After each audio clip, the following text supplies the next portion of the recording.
Eh, goods, goods. Sige. Yeah, yung exam. Hindi pa naman this week kasi, di ba? Sabi ko, if matapos natin yung lecture, pero I feel like incomplete pa siya. So I think I'll have to discuss yung, like, it's just a reinforcement lang para hindi kayo, parang uh, mas alam natin yung biochemistry of life, of cell.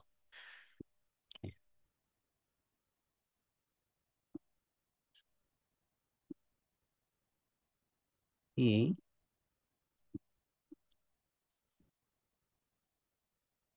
You see my screen, no? Yes po. Can you? Okay, thank you.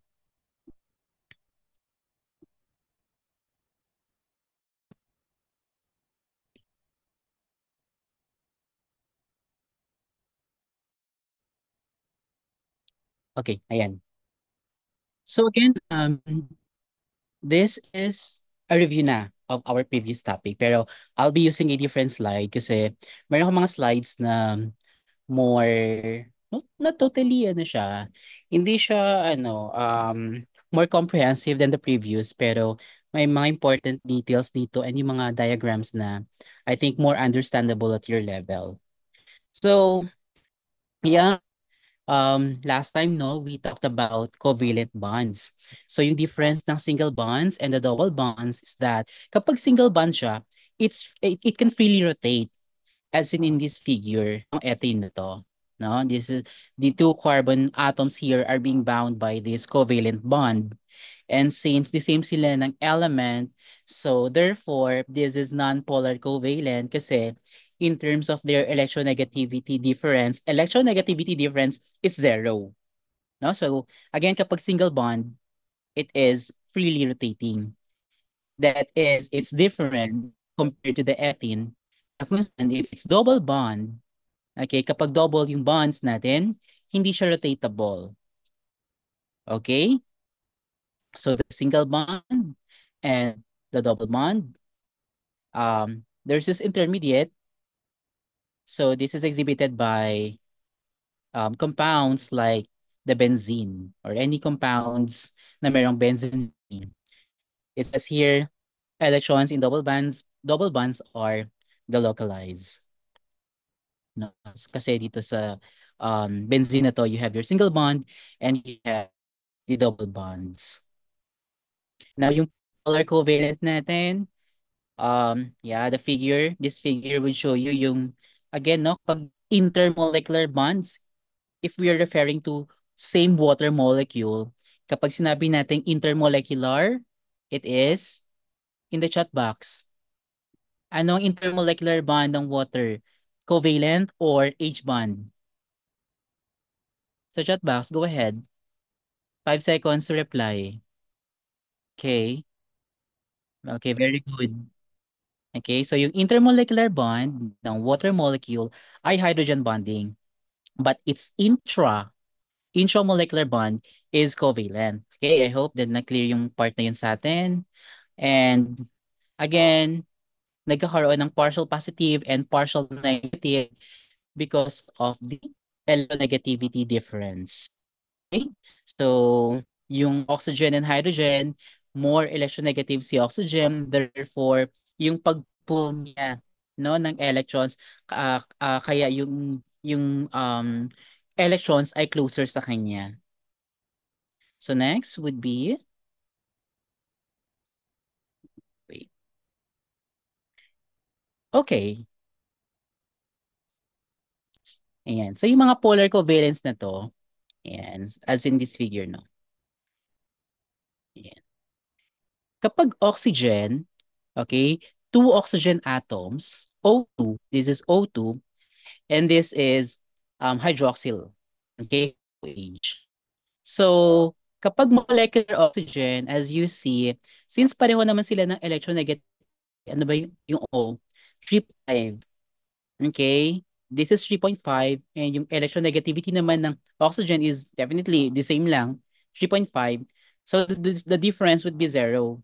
Okay? So, if the electronegativity difference is zero, that is, ang tawag doon, Okay? Ibig sabihin nun ay they are equally sharing the electrons.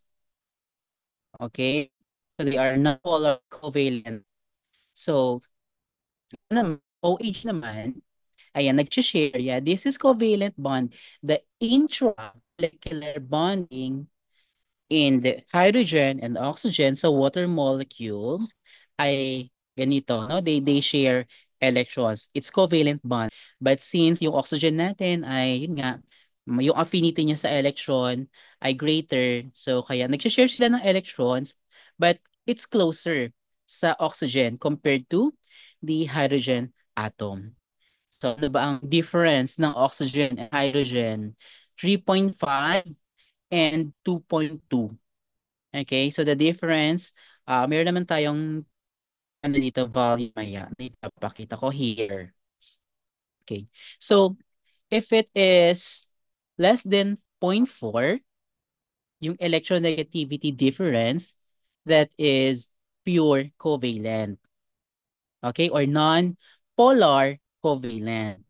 If it's between 0.4 and 1.8, okay, that is covalent still, but it is polar. And if the difference is greater than 1.8, that is already ionic. Okay? So, okay, so you guys have to memorize these values, these intervals, no? So, ito, if meron tayong, sige, how do you classify oxygen and hydrogen? Ano yung kanyang electronegativity difference, and how do you classify the bonding? In the chat box, you have 10 seconds. Go ahead. Oxygen and hydrogen.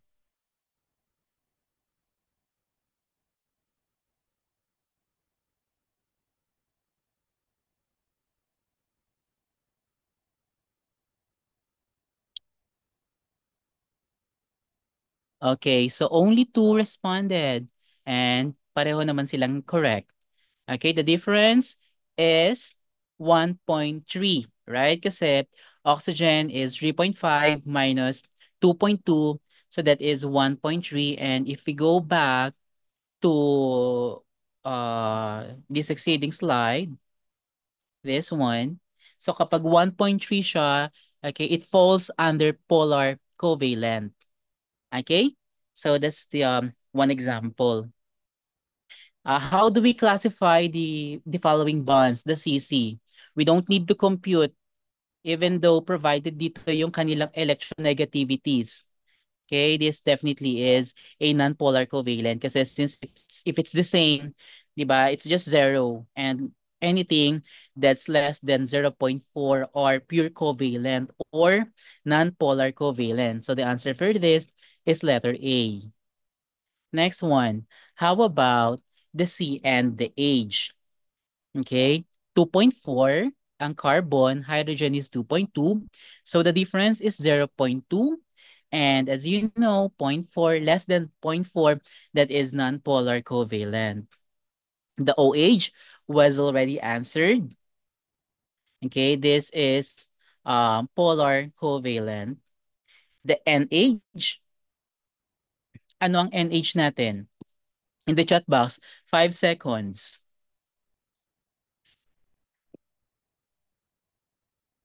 Okay, the difference is 0.8. It is polar non-polar. Okay, it is polar covalent. Okay. Oops. Ayan. So,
Okay.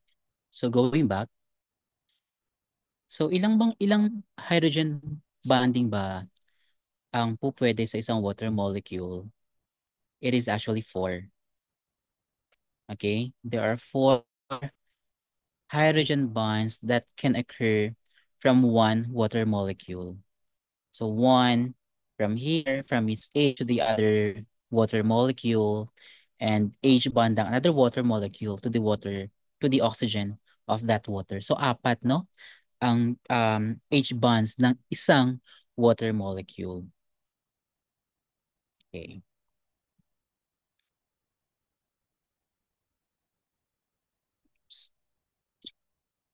Okay, yung hydrophobic interaction, we already discussed this na sa atin last time na yung mga part ng proteins na nagtatago ay sila yung mga hydrophobic, no? Sila yung may mga hydrophobic regions. So, in this question, why, why do whiters like to go swimming? Go, 5 seconds. A, B, or C? A, B, or C?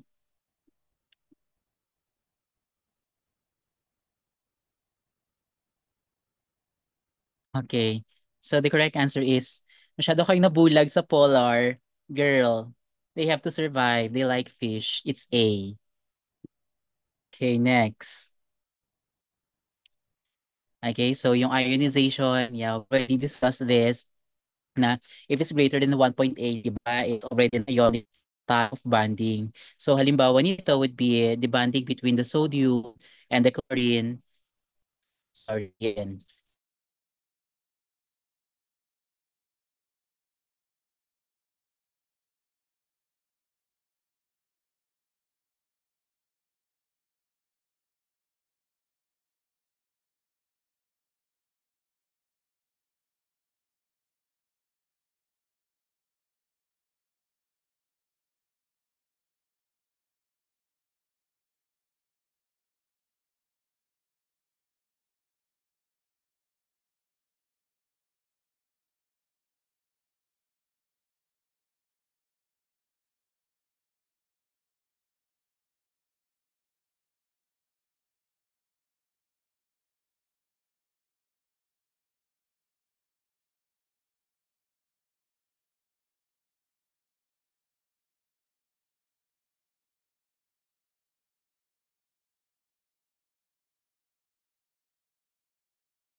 Okay, so going back to the question, which do you think is the strongest? Covalent, ionic, or H bond? A, B, or C? In the chat box. 5 seconds. 5, 4, 3, 2, 1. Ay, parang hindi nag-sink in sa kanila yung sinabi ko last time. Ano yung strongest? It is, it's covalent. Yes, it's covalent. Especially if it's in the biological system. No, covalent yung strongest. Okay, next. So which is the weakest? 5 seconds. Which is the weakest? Let's say in the biological system. Yes. Okay. Goods, goods. So B or C? Bahala kayo dyan. Yeah, either B or C. Pero isa lang dyan yung tamang sagot. And Ayan, marami nagkakamali dito. Sige, ano natin yan. Lagyan natin yan sa quiz. Okay, next question. Ayan. A chat box. What kind of reaction is responsible for forming glycosidic bonds? A. Dehydration.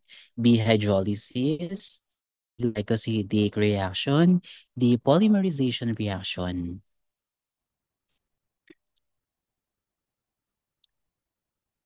Formation of glycosidic bonds. What reaction is that? This is very easy.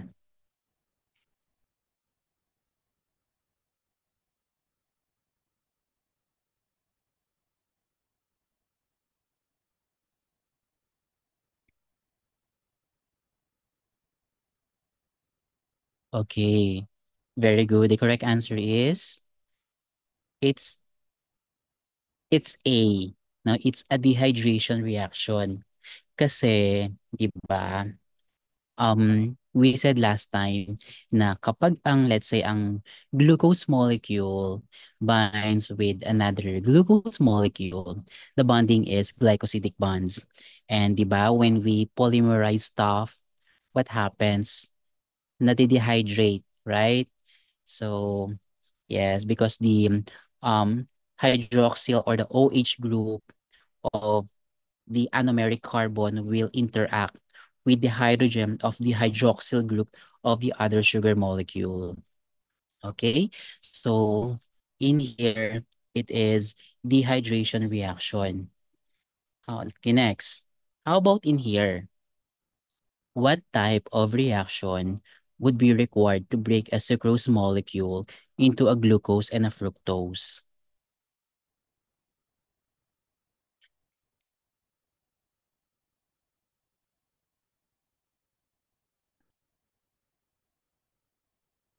Okay, so the answer is no, out of parang 13, out of 20, isa lang yung nagkamali. Yeah, the answer for here is hydrolysis. When we try to break down, right? So in here, we're trying to break down the sucrose into glucose and fructose. Next question. What kind of reaction is responsible for producing an ester bond between a glycerol and a fatty acid? A glycerol and a fatty acid. It's just between, okay. So in here, no, this is like, we're trying to polymerize stuff here.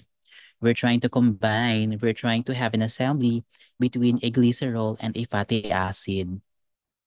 What type of reaction? Okay, very good. It's dehydration reaction. Next, what kind of reaction is responsible for producing phosphodiester bonds? Yung phosphodiester bonds na to, 'di ba, during DNA replication, um, yeah, meron kang template strand and meron kang complementary strand. As you polymerize, as you add another nucleotide, we are we are what? We are producing this type of bonds between those two nucleotides. And the bonding is called phosphodiester. So it's what? Yeah, correct. It is a dehydration reaction. All right, we have discussed this time na. Um,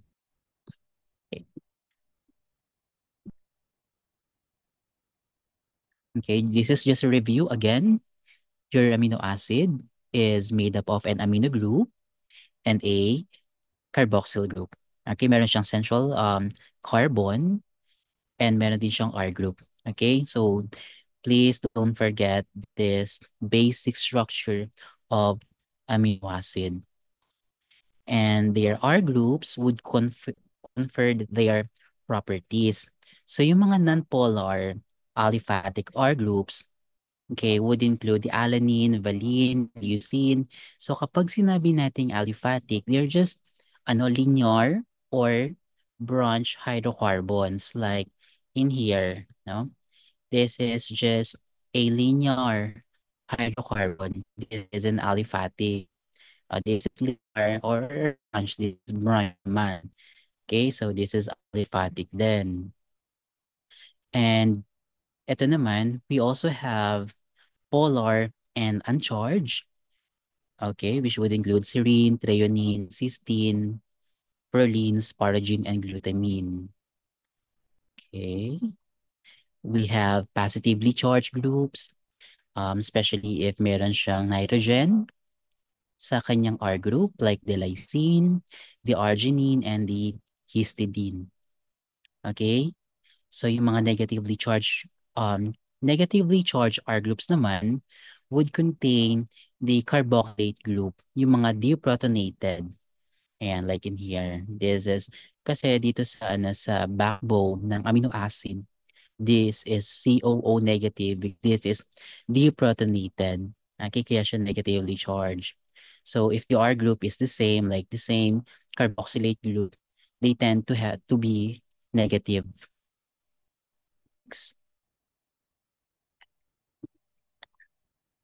You also have the aromatic R groups, no? Yung may mga benzene. And again, as you see, the bonding in here is single bond. Wait, is my audio clear pa? Kasi may notification ng weak daw yung ko, unstable yung internet. Can you still hear me? Is it choppy? Clear? Okay. Salamat. Okay, so going back, no, dito sa ating aromatic R groups. We have three different bond, no? Single bond, double bonds, and intermediate. So sila yung mga intermediate bonding, sila yung mga phenylalanine, tyrosine, and tryptophan kasi it has double bonds and single bond. Okay. And ulitin natin, no? I was able to mention sa inyo last time kung ano yung importance ng R group and ano yung relationship niya when it comes to measuring your proteins. Kaya natin pwedeng gamitin yung spectrophotometer to measure the proteins. It's because of these amino acids. Kasi actually in spectrophotometer, we use 280 nanometers. So that is the wavelength where these aromatic R groups would absorb that specific wavelength. Okay? So ulitin natin, pwede mong ma-measure ang concentration ng iyong protein using spectrophotometer at 280 nanometers. For nucleic acids, you can also do spectrophotometry, pero they absorb at different wavelength. If ang protein ay 280 nanometers, sa nucleic acid, use 260 nanometers. Okay? I think, I don't know if my counter yun sa lab, like, especially when you're about to check the purity of your DNA, yeah, kasi meron yung ratio, no? Ano ba yung, how can you say that your extracted DNA is pure, free from contaminants like the enzymes, DNases, which are considered to be proteins? Kaya may 280, 260 to 80 ratios spectrophotometer. Pero bakit hindi siya reliable to measure proteins? Kasi hindi naman lahat ng proteins merong aromatic R groups. Okay? So, yeah. Next. Okay. So based from this question, okay, which of the following amino acids is hydrophobic, or based from the structure rather of the amino acid, which do you think is hydrophobic? A, B, or C? And why? Go ahead, you have 10 seconds. No judgment.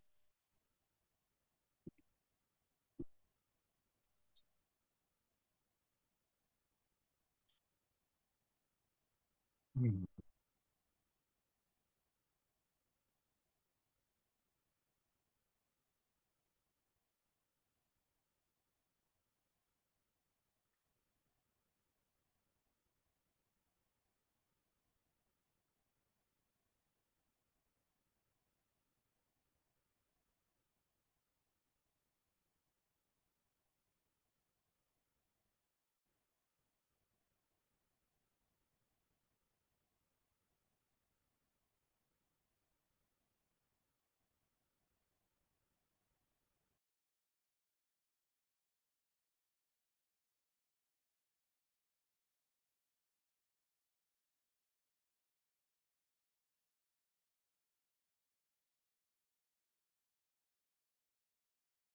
Else kasi di ba nung starting natin is develop ng rapid na lang. Oo.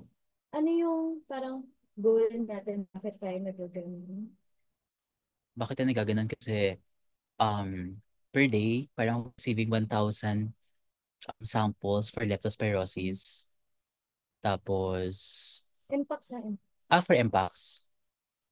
For MPAX ay first is walang POCT available yet. And second is it will serve as a model pattern sa threat response in the future. We'll be using this platform. Ano pa? Sige. Wait, lilipat na lang ako. Kasi ginagawa ko niya. Sige. Nice.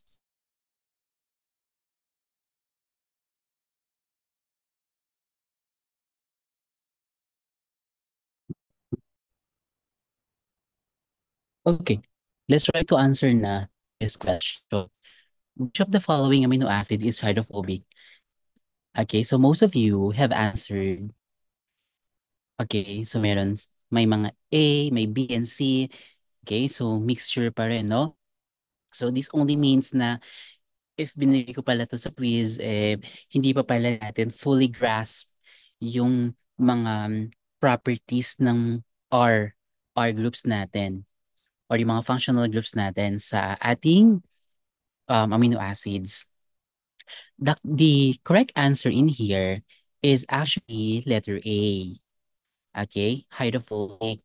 Kasi, okay, as you see, okay, they are all the R groups or the R group would only contain an aliphatic side chain.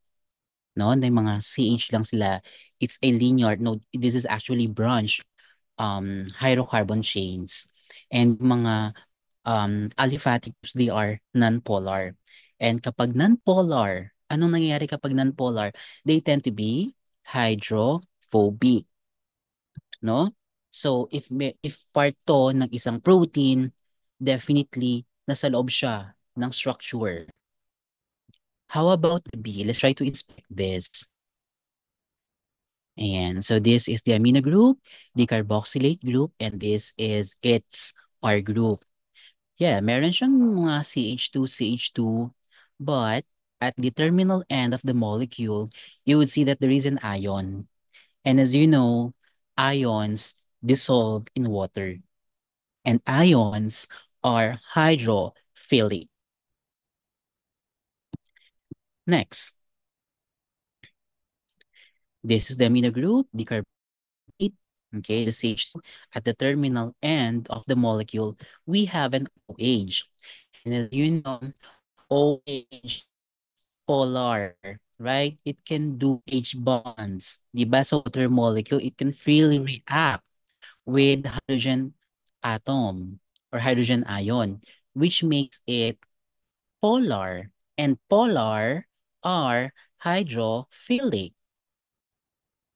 Okay.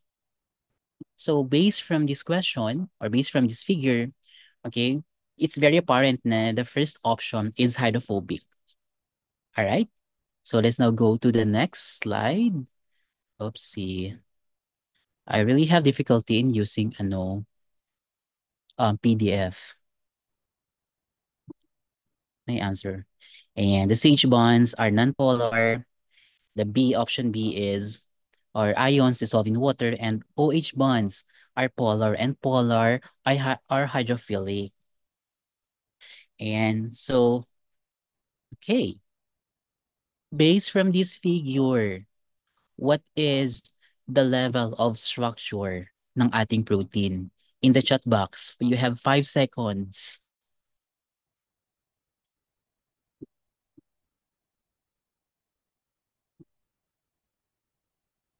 Okay.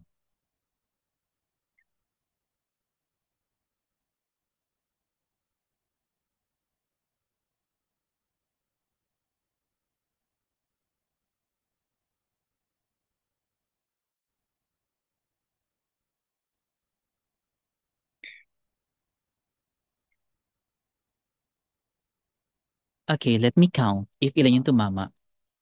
Ang nag-respond ay, okay, 1, 2, 3, 4, 5, 6, 7, 8, 9, 10. Out of 10, ilan ang tumama? 1, 2, 3, 4, 5, 6. 6 out of 10 ang tumama. And yeah, you guys are correct. The shape is tertiary. Okay? If we are to omit these disulfide bonds between the cysteine amino acids, this is just a linear amino acid. No? It's just linear.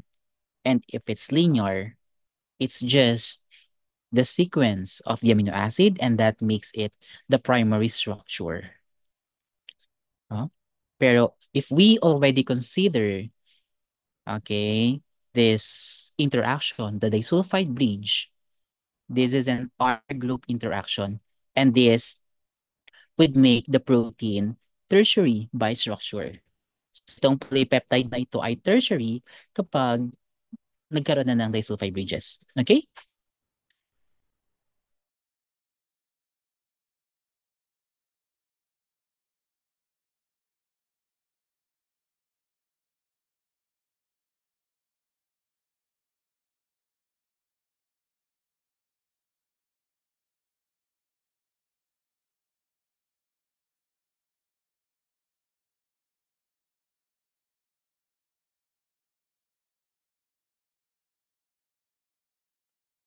Alright.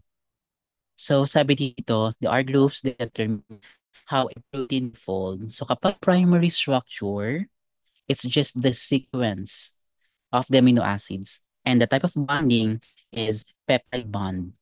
Okay? Peptide bond. Let's go to the next slide. Ito naman yung secondary structure. No? The secondary structure, this, yung bonding na nag-occur is, ayan, is the hydrogen bonds. No? It's the hydrogen bonds between the carboxyl, the carboxyl, and the amino. Okay, kasi oxygen is more electronegative, no? And this is the hydrogen ion or hydrogen atom bound in the amino group of the amino acid. So my interaction, OH. Okay, so that is H bonds. And the bonding occur, okay, aside from the CNN, every fourth polypeptide. Okay. Ayan. So H bond occur between every fourth peptide, and there is this one term every, okay, I'm stressing this out, every 3.6 amino acids. Alright? 3.6 amino acids. Now, yung structure, this is the top view of an alpha helix.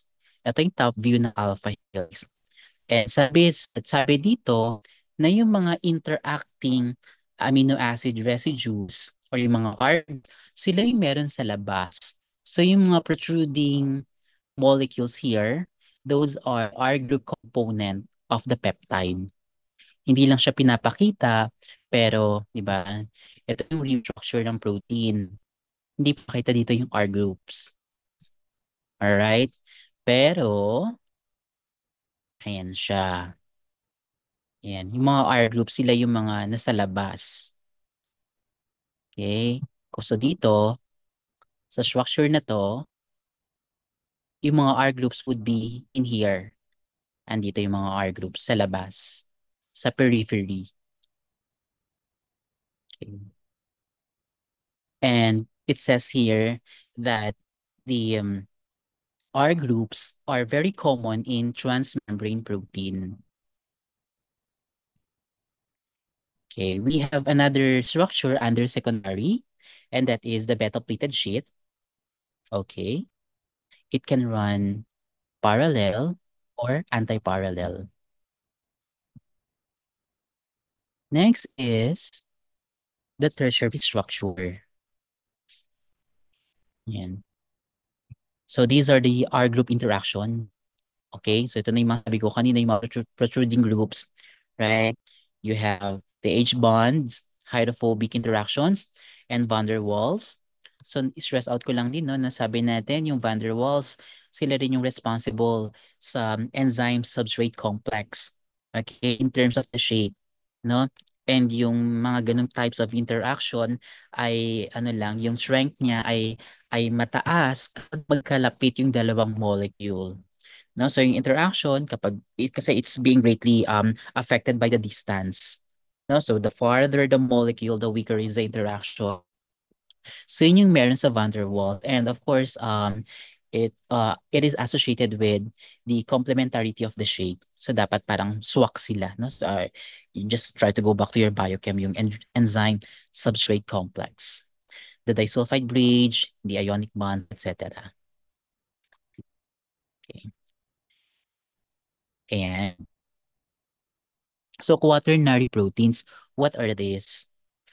So ang quaternary proteins, okay, they are made up of more than one polypeptide. If isang polypeptide sila, ay pwede rin siya maging quaternary if meron siyang non-proteinaceous material like an iron. Okay, example would be the hemoglobin, no? And yung protein rhodopsin, okay, ang kanyang other component, isa sa component niya ay vitamin A, which is a derivative of a lipid. And what else is in here? Yeah. This is quaternary by structure kasi this is made up of many polypeptides. Okay?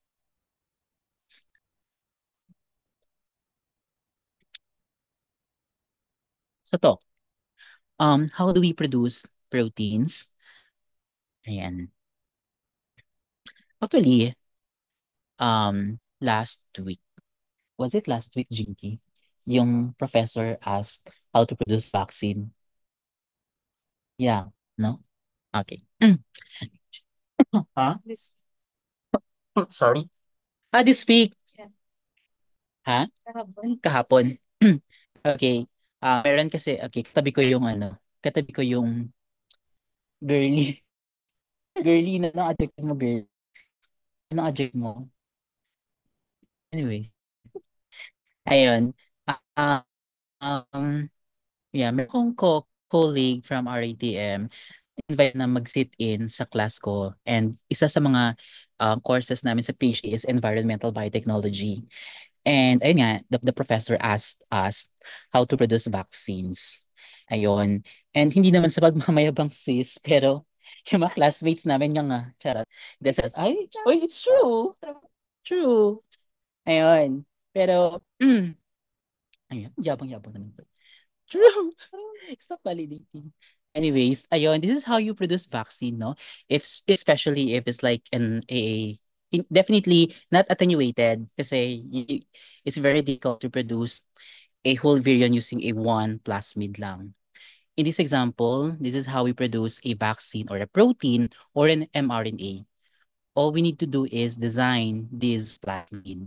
It's a synthetic one. Hindi to yung this is not directly derived from a naturally occurring bacteria na merong plasmids. Kasi hindi naman lahat ng bacteria may plasmids. Okay? This is synthetically designed wherein each segment has its own specific function. Like, pero generally, they do have this.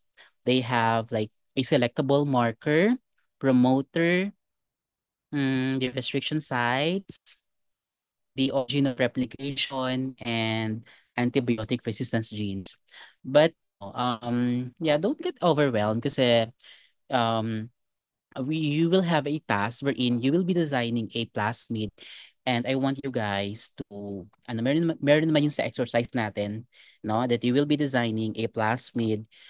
You will have your own protein. It could be an antigen. It could be a part of a virus that will be used for diagnostic purposes. It can be used as a protein to produce a molecule of to produce antibodies or to produce mRNA, no? you guys will be designing two kinds of plasmid. One is the cloning vector and the other one is the subcloning or yung expression vector. Kasi sobrang daming plasmids. Kahit ako, I do not consider myself as expert in here. Ano lang ako, ano ba yun? Very beginner lang, ha? Yes, user, yeah, we just consider ourselves as end user ng mga different plasmid software platforms. Pero ano ba yung meron dito? Ano ba yung gusto kong ano dito stress out is that yan. Ito nga. First is you designing plasmid. Okay, after designing a plasmid, let's say successful na kayo, now you already perform in silico analysis and you're able to express your routine. So what we need to do now is to integrate that foreign plasmid sa bacteria. Okay, we can heat shock the bacteria. Kailangan natin dito ay kailangan nating I don't want to, ayoko mong, iba, ang parang term ko to say na tickle para, ano ba? Para maano, help me Jinky. Ano gagawin natin sa bacteria para ma-absorb niya yung mga plasmids? Parang not, I don't know. Pero I don't really, know the term. Pero, um, prod? No. Transform. May, What? may other term pa sa transform. Yes, may other term pa sa transform. Pero whatever. Pero yon, para ma-absorb ng bacteria yung mga plasmid na design natin, ang kailangan natin is i-heat shock sila. Gumagamit tayo ng heat shock na method. Wherein parang sinasubject lang natin yung bacteria natin sa two different extreme temperature. Kasi through that, yung porosity or yung mga pores nila, yung membrane nila ay nagbabago. And also we apply calcium chloride wherein binabago natin yung charges sa membrane ng bacteria so that hindi siya magkaroon ng no net charge kasi ang mga what's this? Yeah, yung mga plasmids kasi it's very difficult to charge yung ating membrane. So dapat neutral lang yung ating membrane, no? And as you know, it's kasi some of the membrane are kind of negatively charged. And remember, this is a nucleic acid. And ano ba yung general na charge ng nucleic acid? It's negative, right? Kasi it's dominated siya ng ng phosphate groups, no, sa sugar phosphate, kaya ang net charge ng DNA ay negative. So if negative na yung DNA, negative pa yung yung membrane mo. So same charges repel, right? So hindi papasok, hindi ma-absorb si ating DNA. Yeah, that's why we have to put some salts and alter some temperature yung mga yeah, and to assess if successful tayo sa ating na-transform. If na-transform ba natin yung bacteria is, ayan, we do some kind of test, okay, wherein ang tutubo sa agar natin. So we have this plate, okay, we have this agar incorporated with antibiotic. So sino yung mag-grow dito sa agar na to? Okay, sila yung mga bacteria na successful, okay, na naka-integrate, okay, ng DNA or ng foreign plasmid. Kasi sa plasmid na yon, let's try to go back. Sa plasmid na yon, meron tayong nilagay na gene and that is the antibiotic resistance gene.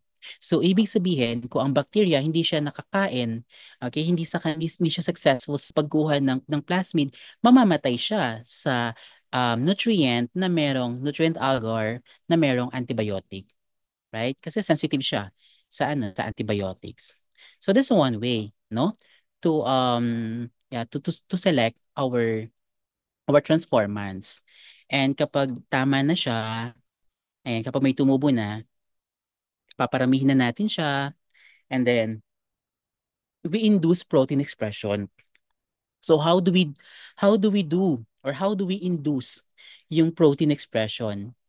Malalaman nyo yan as we go along, especially sa part ng gene expressions prokaryotic, like na-mention ko last time, yung mga lap operons, strip operons, Arab operons, pero the most famous na kind of operon na ginagamit dito sa genetic engineering is the lac operon. Okay? Gumagamit ng um, ng mga X-gal, etc. Okay. And yeah, also para ma-check natin no if na-express ba yung protein natin, we have to carry out qPCR or real-time PCR kasi the DNA, since this is DNA, no? And how do you check ba? Actually, tinanong din to sa amin before noong nagko-compre ako. Like, how do you measure the genes? How do you measure gene expression? So, there are two ways, no? It can be, kasi ano ba yung end ng gene? Okay? Ano ba yung endpoint ng gene? Actually, kahit na genetics ako, if you ask me now, what is a gene? Siguro ano pa ako, medyo mauuga pa ako kasi mahirap talagang i-define yung gene. What is a gene? The term is very basic, no? It's giving pedestrian terminology, pero it's very difficult actually to define what is a gene. Is it a protein or is it an RNA? Kasi, 'di ba? Or is it a DNA? So, 'yon. Pero yeah, just going back to this slide. So para malaman natin if um nakapag-express ba ng gene yung ating mga bacteria, okay? So pwede nating i-assess yung presence ng dalawang biomolecules. Pwedeng messenger RNA, presence ng messenger RNA, or presence ng proteins. Kapag messenger RNA ang ating ina-assess, yung presence nun, gumagamit tayo ng real-time PCR. Okay? The same methodology is actually being used to detect COVID-19. No? Kasi SARS-CoV-2, they are RNA type of virus. So from RNA, you extract the RNA of the virus, um, you convert them into DNA, amplify them, and then ayan, magbibigay na ng ganitong signal yung PCR. Okay? Didiscuss ko naman sa inyo to in detail pa how to analyze a qPCR. This is very basic. This is SDS page. Ito. So, ang SDS page naman is to measure yung proteins, no? Yung concentration-wise, hindi mo siya may measure unless meron kang standards. For the presence, yes, you can. You can measure it. Pero you still have to couple it. Sorry. Ang pag-measure ng protein ay hindi accurate sa SDS page. Okay? Pwede kasing itong mga bands na to, halimbawa ito yung mga bands na to, these are proteins, pero this could be non-specific. Okay, halimbawa, ang target protein natin ay let's say 80 tons. And, okay, so let's say 80 kilotons to. So, hindi natin masasabi na this is our target protein. Hindi ka. Unless we do ELISA. Okay? Or pwedeng, yung method na yun ay Western blotting. Yung dating pa rin siya na old method kasi it's the gold standard or yun pa rin yung method na ginagamit for HIV detection. Kasi sa HIV, ang didetect ay yung presence ng HIV. So, you Western blot. And ayan, so yung mga bands na yun, mag-a-appear lang siya after ELISA or enzyme-linked immunosorbent assay. Okay. So yung sinasabi ko na yun, right? Okay, so yan. So yung sinasabi ko na SDS page, it's sodium dodecyl sulfate, polyacrylamide gel electrophoresis. You guys have encountered that in your biochem? For sure. Yes or no? In the chat box. In the chat box? Or at least in any of your many subjects? Yes or no? You can encounter this page? In the comment section, I wanna know. No one's responding yet.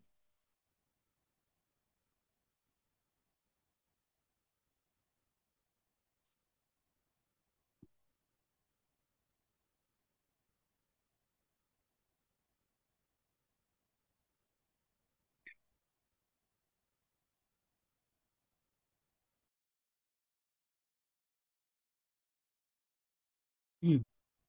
Yeah, my question is, have you encountered this stage in any of your lessons? Kasi my thought is that you already encountered this in your biochem. So, it's very redundant naman to explain me this pa, 'di ba? It's a waste of time. Just let me know, yes or no.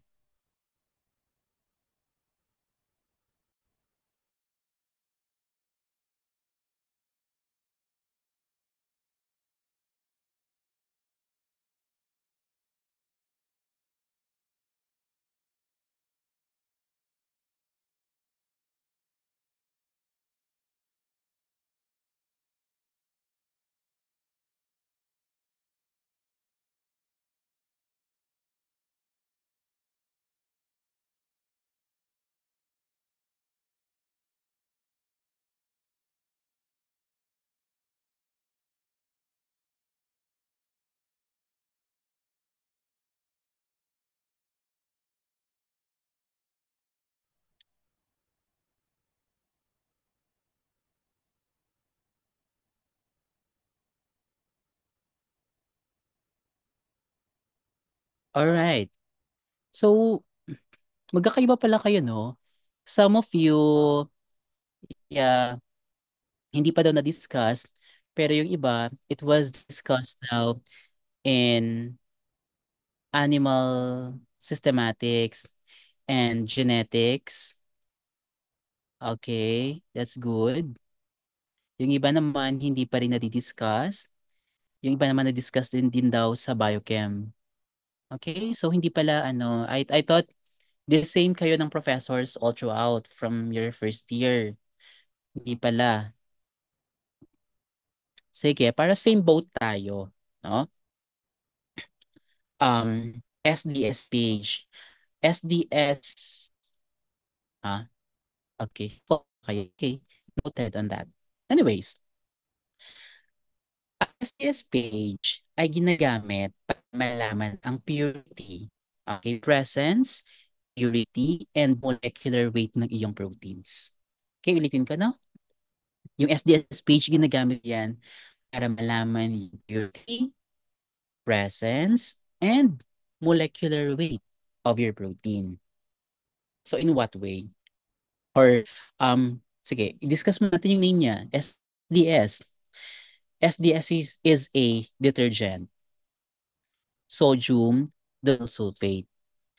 And ang SDS ay ano siya, ang ginagawa niya essentially is it coats the protein. It coats your protein. Parang ginagawa niya, kasi ang protein natin magkakaiba yung charges. May mga positive yung net charge, may mga negative. And sa electrophoresis, ang gusto mo dapat isa lang yung charge ng protein mo para mag-move sila towards this positive pole. Okay? Kasi dito mo nilalagay yung cell mo eh. Okay? Don't worry. Discuss ko ito ulit. Um, okay, so ito yung mga wells. Dito ka nalagay ng sample. Okay, so meron tayong well 1 and law. Ito yung first sample natin, second sample, third sample. Okay, yung first sample natin, ang nilalagay natin dito or yung dinedispense natin dito are the molecular weight markers. Ito yung binibili natin. No? So kapag sinubject natin siya sa electrophoresis, mag-move yung mixture of proteins natin. Okay? Mag-move sila from negative pole down to the positive pole. Bakit sila nag-move towards positive pole? Kasi ang net charge ng protein mo ngayon ay negative dahil nga binlutan mo sila no ng SDS, yung sodium didesulfate. Dinature mo yung iyong protein. No, kinote mo siya para magkaroon siya ng negative charge. So kaya nagkaroon ng movement from negative to positive charge. or to positive pole rather. And itong mga bands na to, okay, these are the proteins. Okay, ito yung mga standard proteins na kung saan ang pinakamaliit na protein, sila yung nag-travel the farthest. Okay? So dahil, ayan, so bakit siya mas malayo compared to this?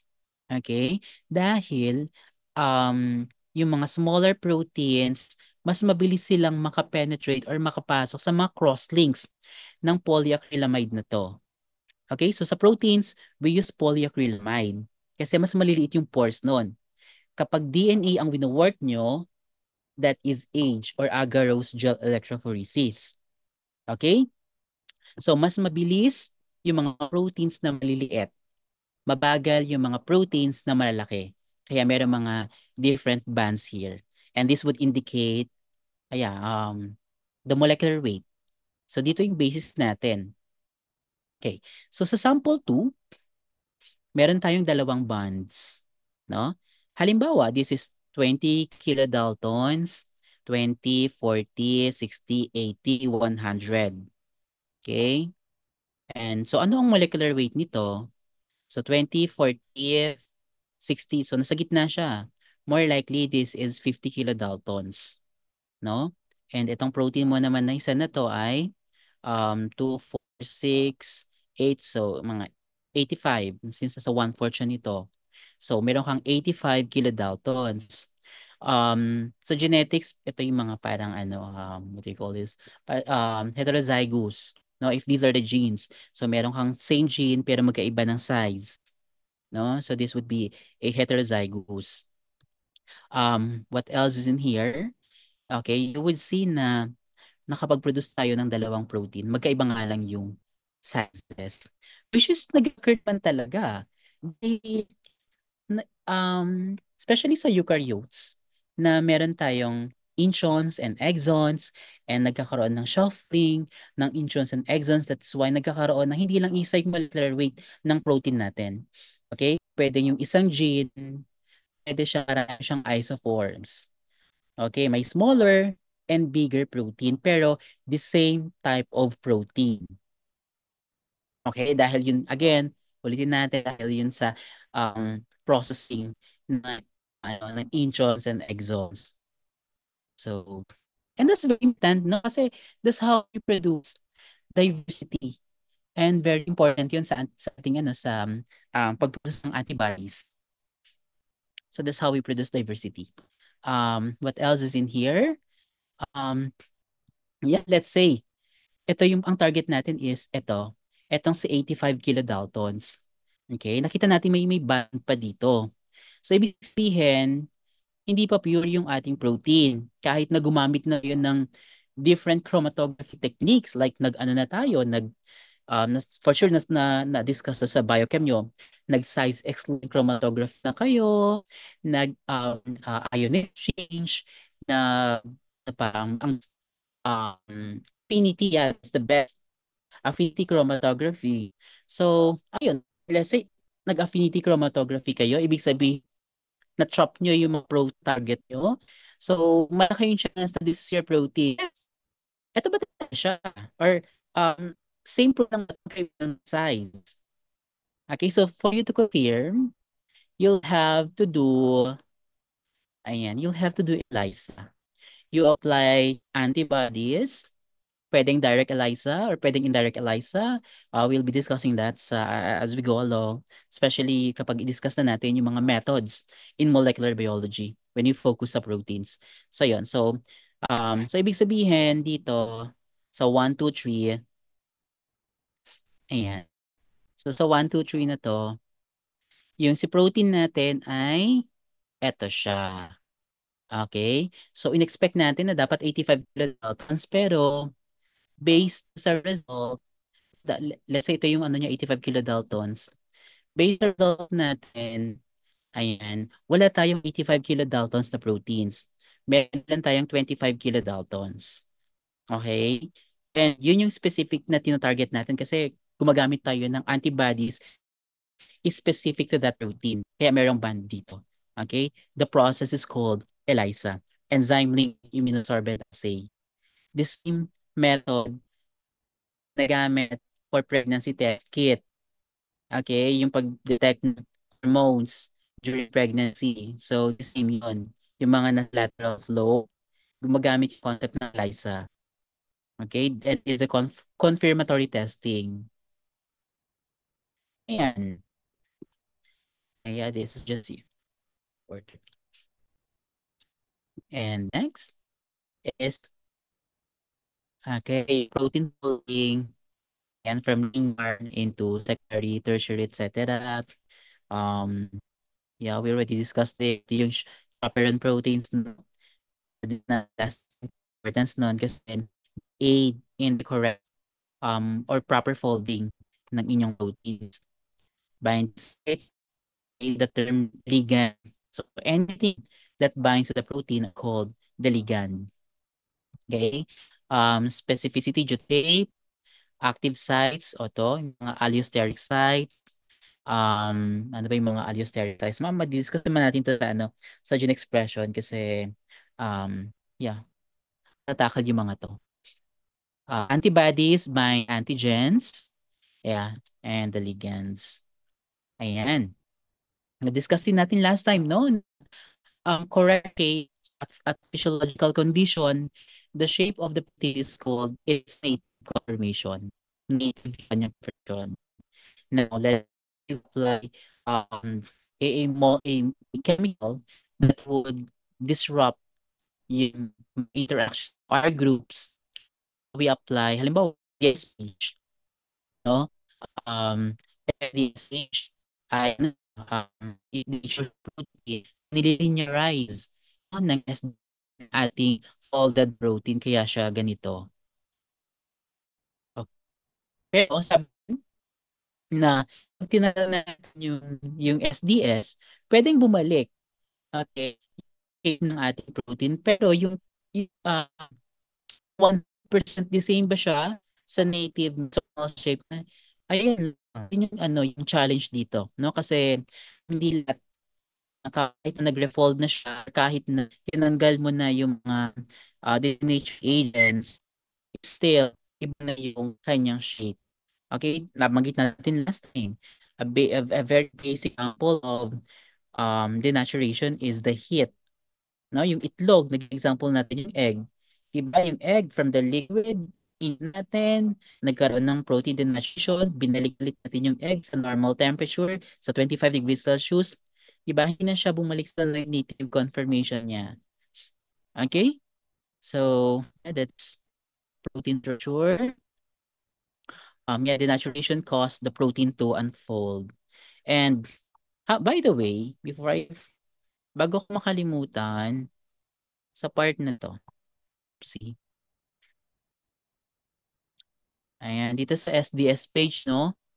Ayan. So, hindi, baka kasi malimit kayo na kapag mag-measure kayo ng purity ng protein na nyo, pwede kayong gumamit ng, ng native, okay, native page or SDS page. Kapag native page, hindi kayo naglalagay ng denaturing agents. As is, yung protein nyo. Okay, as is yung shape niya. Okay? As is yung shape niya. And yes, ang ginagawa nun is, ginagawa nyo negatively charged yung protein nyo and nililinearize siya. And sa field, and if hindi yan, an analytical side, if meron kayo sa analytical lab, more accurate ay US page. Kasi, halimbawa, merong mas maliit na globular siya. Kapag globular yung protein, mas mabagal yung movement niya. No, kaya hindi accurate yung kanyang molecular weight.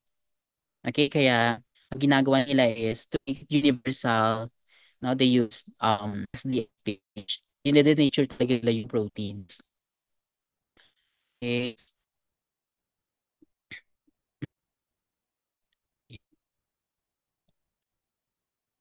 All right.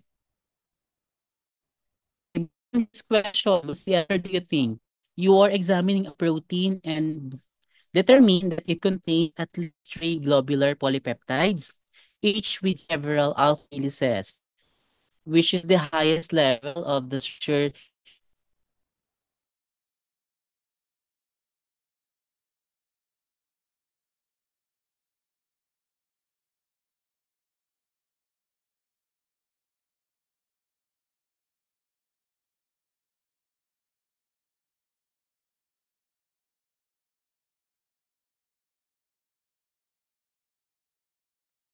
Okay, in the chat box, A, B, C, or D, or E. Marami na to ha.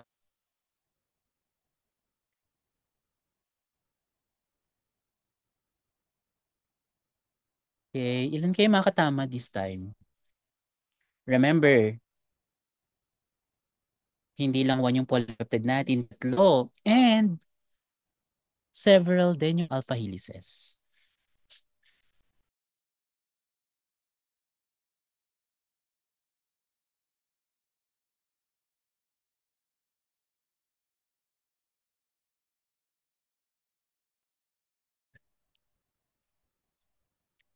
Okay. Ilan ang nakatamang sagot? Out of 10? Okay, out of 10, 7 nakatama. Alright, very good. It's letter D. Okay, it's quaternary. Okay, next. Yeah, we already talked about this. Yung mga prions, yung Alzheimer's, and so tong figure na to, okay, nagkakaroon ng ganitong morphology sa mga people infected or ng Alzheimer's dahil kinakain ng kanilang microglia, no? Yung mga mga protein na nag-aggregate. And that's only because sa primary structure ng protein, no? Walang changes. It's just the shift in the secondary structure.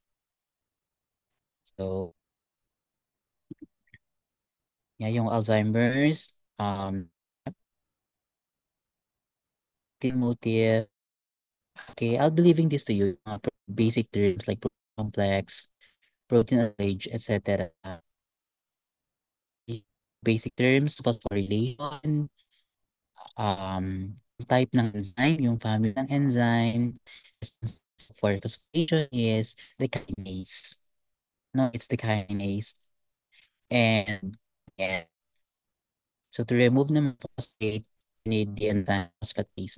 So with the interaction of these two enzymes, the kinase and the phosphatase.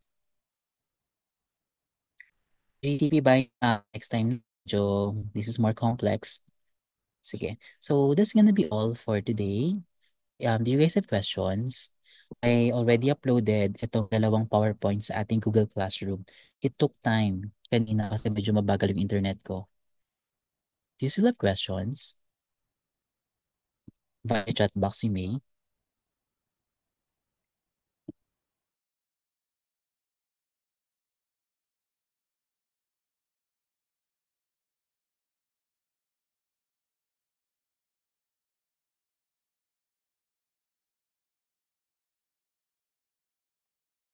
Okay, so if there's none, thank you guys and have a good day. Bye. Thank you po. Thank you po, Thank sir. you very much po. Thank you po, Thank you. sir. Po, sir. Thank you po, sir.